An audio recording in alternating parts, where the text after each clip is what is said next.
Comedians often walk a fine line, but sometimes one wrong joke can bring their entire career crashing down. In the middle of his sold-out Netflix special, Matt Rife decided to test the limits with a joke that instantly divided his audience. It all started with a casual story about a restaurant in Baltimore. A hostess who seats you at the restaurant had a black eye.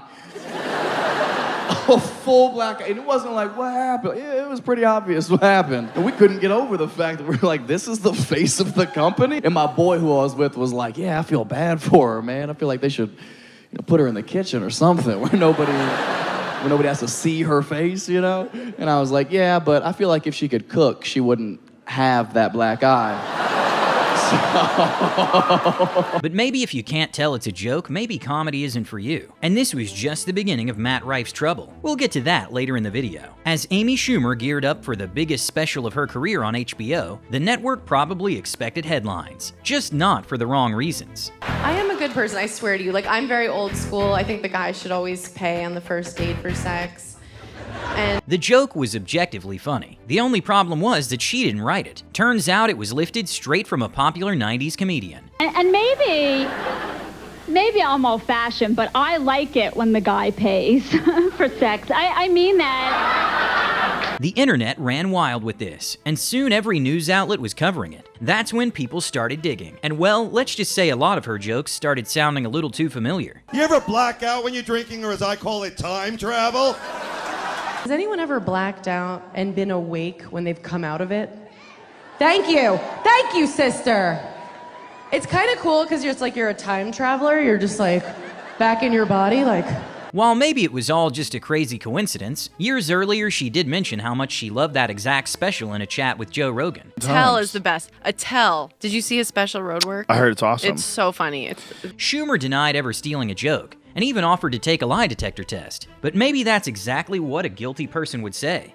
While some comedians saw their careers end with one joke, for her it derailed before it even began. Are you all right? Yes. No, you are all left.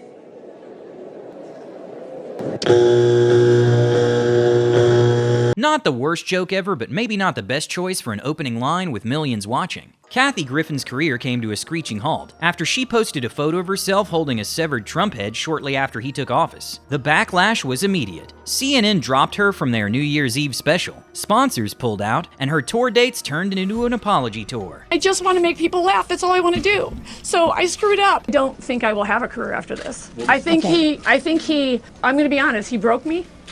He broke me. She did manage to make a comeback a few years later, but sponsors were still hesitant to come back. Louis C.K. made an interesting observation about kids' names during his special. You got to name your kid. That's a big deal right there. And you know what's amazing to me? You can name your kid anything you want. There are no laws. You can name your kid a name with no vowels if you want, like Singleton.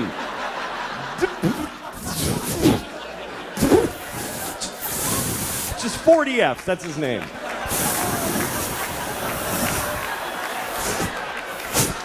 Go clean your room. But fans couldn't help but notice something familiar when Dane Cook made the exact same observation a few years later. Girl, I don't care. The first one that comes out, I'm naming it Time for Bed.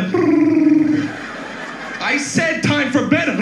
And if that wasn't bad enough, Joe Rogan, who just happens to be one of the biggest voices in comedy, called him out for joke stealing, making it impossible for Dane to fully shake his reputation. I turned around on him when that whole Louis C.K. plagiarism thing came out, and there's a lot of shit going on. Stole some from Louis. Oh yeah, like a lot of things. After comedian Andrew Schultz invited 2 UK comedians onto his podcast, the conversation took a turn toward a viral TikTok trend called the Black Girlfriend Effect, a wholesome trend showing white guys leveling up thanks to their girlfriends. But Schultz took some jokes a little too far. All of a sudden he's got buzz cut, clean shape up. Glows up, bro. Yeah, I like that. I like that. They shave their hair because they start losing it. Because they're so stressed being around this black girl complaining about shit all the time. That's why they gotta shave their hair. Nah, bro. White guys with black girlfriends, they grow a beard because there's more cushion when they get slapped the fuck out of them. The podcast caught the attention of Kendrick Lamar. He fired back with a line in his song that led to Schultz's cancellation, saying, "Don't let a white comedian talk about women." Andrew started off his response by making a fair argument about the hypocrisy of a rapper policing how anyone talks about women. Rappers are telling comedians we need to be more respectful to women, so we gotta sit back and reflect. Do you know what I mean? They're the most pious group. Listen, nobody has respected women more than rappers, okay? Grouping Kendrick with other rappers wasn't exactly his strongest move, but fans mostly saw where he was coming from, until he took things way off track, shifting from debating lyrics to talking about Kendrick's height, and how he'd handle him in a fight. Just Kendrick, I would make love to him, and there's nothing he could do about it. Just Kendrick Lamar, I would make love to him, and the only thing that he could do is decide if it's consensual or not. That's the only thing he could do. If it's me and Kendrick, no.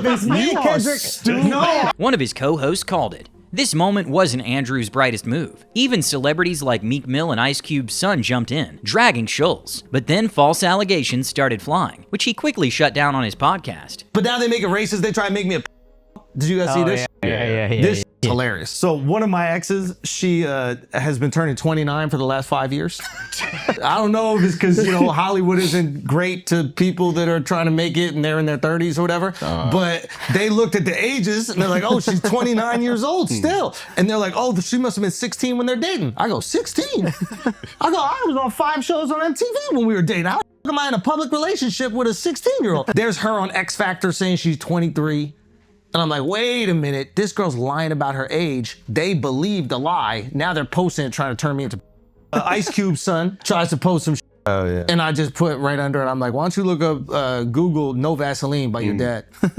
And now he's in the comments explaining himself. Well, technically that was a joke. It was a metaphor. It wasn't a... While Andrew lost thousands of fans, it was not a career ender, as this drama boosted him into mainstream media and gained him even more notoriety. While most people would consider it a minor slip-up, for Charles Rocket, who was on the rise as a cast member on SNL, it was a career killer. In the middle of a live broadcast, he dropped an F-bomb and the reactions from his fellow cast members say everything. I've never been shot in my life. I'd like to know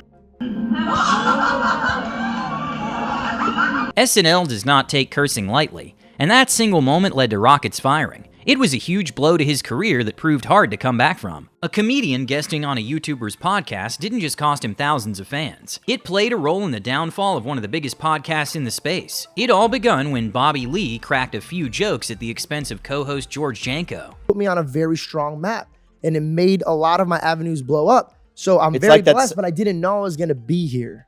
So it's like that's... You done? It was just a long monologue. He was just waiting. Let me just say something. I loved what you were saying. It was just very long.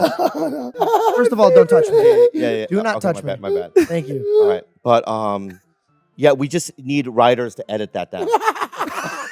I'm sorry. Essentially, it was a really good monologue. Usually when I do my comedy, I don't have writers in the room. I actually write my own stuff. Okay, I can tell. The jokes weren't the issue. It was the fact that Bobby kept getting a little too handsy, repeatedly touching George's leg and hand despite him asking him not to. But the real breaking point came in a now deleted part of the episode, when Bobby wanted someone to smell him. And of course, everyone picked George. I'm single now, and I've been... You want to smell my... One of us in this room will. Yeah. Smell my... I have no cologne here, but I spray the fuck on my... I'm not going to pull it out. I'm going to just do the underwear. Question. It would be him. It would be George. Yeah, George. It would. Yeah. In prison. Yeah, I did. George's face says it all. While we won't show what happened next, you can imagine just how uncomfortable he was. Not long after he walked off the episode and eventually left the podcast, citing this moment as one of the reasons. Started the episode putting his balls in my face.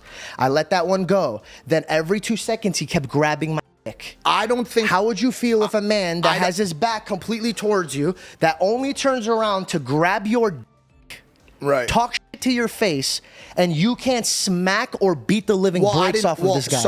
Because Logan makes me apologize to this man, or I don't have a job on Impulsive anymore. Eventually, George and Bobby Lee hashed things out, and Bobby personally apologized to George on his own podcast. But the damage to his reputation is still there, as even on recent posts you can see comments referencing the situation. Going back to Matt Rife's cancellation, after his domestic abuse joke didn't sit well with fans, he doubled down with a joke ad for special needs helmets to protect people from his jokes. Things quickly spiraled when even his alleged plastic surgeon made a joke about it. This might seem like a HIPAA violation, but since he didn't name names, just heavily implied it, he's in the clear.